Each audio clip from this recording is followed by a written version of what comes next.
Welcome back. These are the stories making our e-news and reviews this week. A sweet 16 years of Bacchanal in Jamaica. This year, the team celebrates that legacy. We're going to pump up the place, especially for Fuzzy, the legacy. That's his legacy and that's Bacchanal's legacy. The Fuzzy he's speaking of is Earl Fuzzy Franklin, the famed Bacchanal costume designer who passed away last year. His life, plus the usual fetting, chipping, and everything you know Bacchanal to be, will be a part of this year's celebration. It's great, man. It's really a legacy, and we plan to keep that going. We all know the road is great. Everybody enjoys road march, but we want to execute differently and bring a fresh, young, different set of ideas to the Friday nights and make sure everybody is pleased and happy with it. Bacchanal 2016 was launched at Knutsford Court Hotel on Wednesday evening, helping to secure the legacy, their returning sponsors. It's not just about Smirnoff this year for the company, it's also about triple play. So we're doing Smirnoff, Red Stripe, and Heineken, and each brand will bring an amazing experience for our consumers. It's all about playing mass, and of course it's going to be Fed Forever.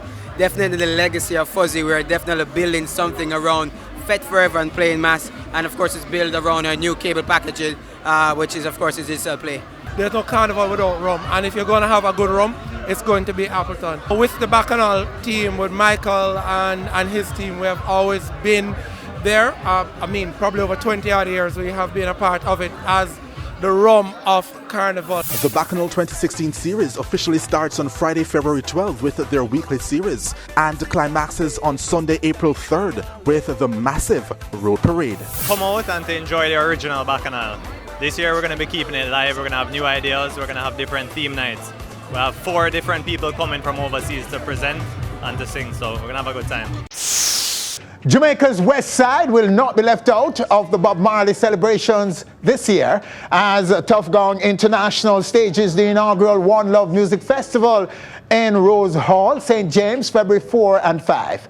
We spoke to project manager Sabrina Webster and brand ambassador and performer Nadine Sutherland last week right here on stage. Welcome, Nadine. Welcome. So good to have you. Sabrina, nice to have you. Thank you. You start, Sabrina, and tell us why a big festival being launched this year for the Gong celebrations. Well, you see, we had to celebrate the legacy of Bob and his musical, cultural, and social impact, and of course his work. So what we wanted to do was to raise funds to assist the 3 foundations that will benefit from it, which is the Sandals Foundation, the Rose Hall Development Charities, as well as the Bob Marley Foundation. And that was truly the inspiration behind it, because Bob is a giver. He's been a giver, right, Nadine? Yes. And so that is what we wanted to continue. That part of his legacy is what we wanted to continue. So that was the inspiration behind it, really. Nadine, it's great to see that you're festival ambassador. Yes. Because your relationship with Bob Marley goes way, way back. Way back. To when you were a toddler. A little child, yeah. A child star. so yeah, talk about what does your role, festival ambassador, what does that mean?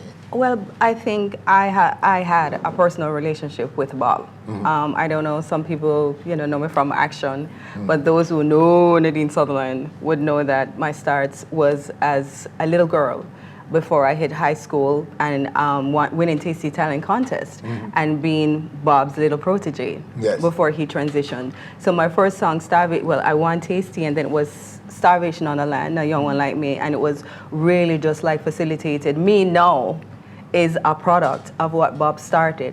So, the legacy of Tough Gong is given because Bob started that. Bob wanted young artists that were emerging, their life to be a lot more easier than, Bob chat and sing enough about the Whalers and all that, because the producer them back in the days really wasn't like doing him the right, Yes. There's a lot of suffering and a lot of crying, and Bob just never wanted that for younger artists. So I was his little girl protege. Some of us don't remember that you met and was mentored by Bob Marley. I was himself. Because he's this iconic world figure that everybody in the world is taking a little piece of. And persons who know him personally would not see him as this world iconic person, but like a human being. Right. A person you can touch and hear from and Right. feel, don't it? You must. I'm sure you would have noticed that for many, many years. I didn't even when the heights of action and all that. I didn't speak about, like, people knew, but I didn't go and wear Bob Marley on my shoulders. The reason being that I knew Bob Marley. I saw Bob Marley buying me ice cream, me and the Melody Makers. Bob Marley was there. My first studio gig. Singing Starvation on the Land. I was so small, I couldn't even reach the microphone.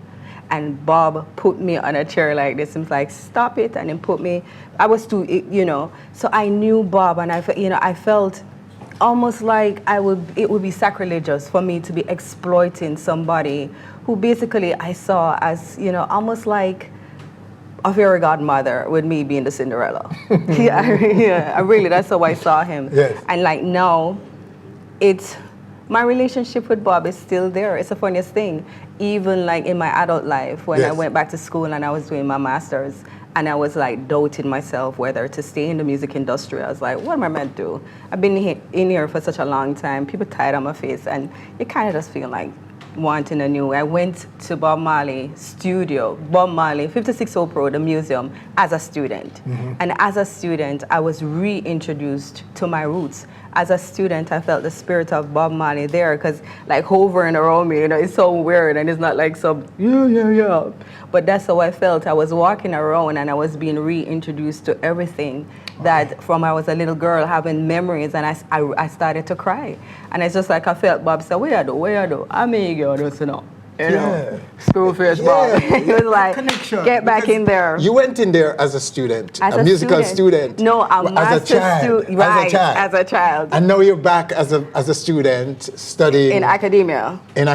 Right. And so it brought back that memory of those years. Memories of those you as years. A child. Of me just being this little girl from above rocks, winning tasty, just like wide-eyed, not knowing anything, and my life, just like entering the public space then, not just like, and then here I am. It's almost like a rebirth.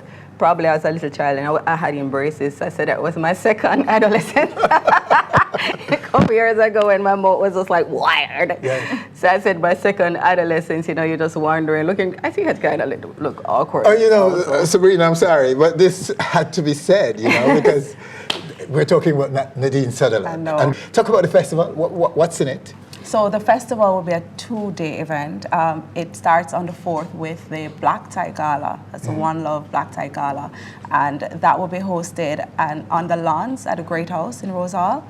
And then the following night will be the live concert. That's a One Love concert. And that will be at the Aqueduct by Rose Hall. Okay. So both evenings, the first evening, the gala will start at about 6 o'clock and the concert at 8.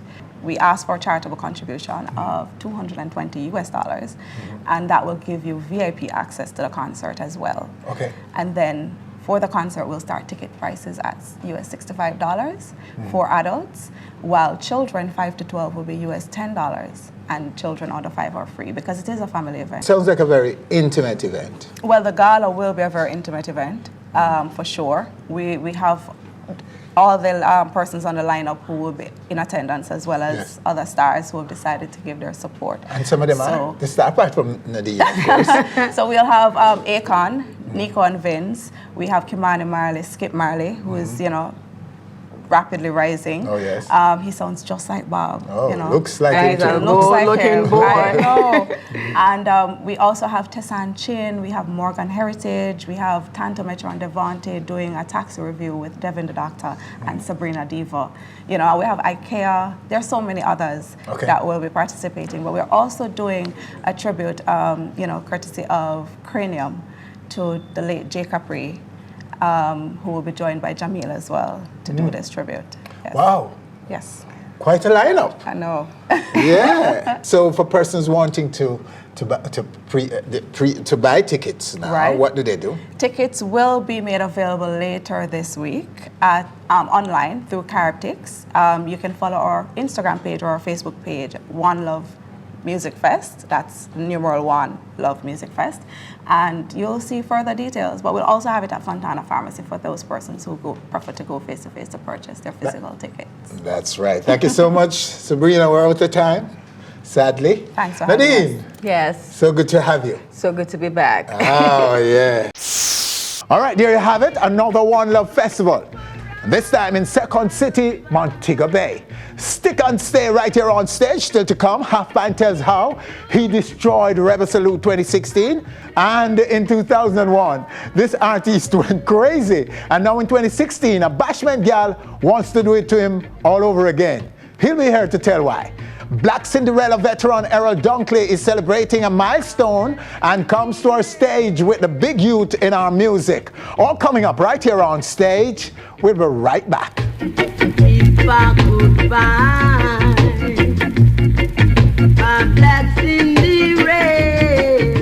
Hi, thanks for watching our video. Hope you have enjoyed it. Please subscribe to our channel by clicking right here and enjoy so much more where that came from. This is a birthday bash that I kept in England every year. Okay. So I've decided to do it in Jamaica this year.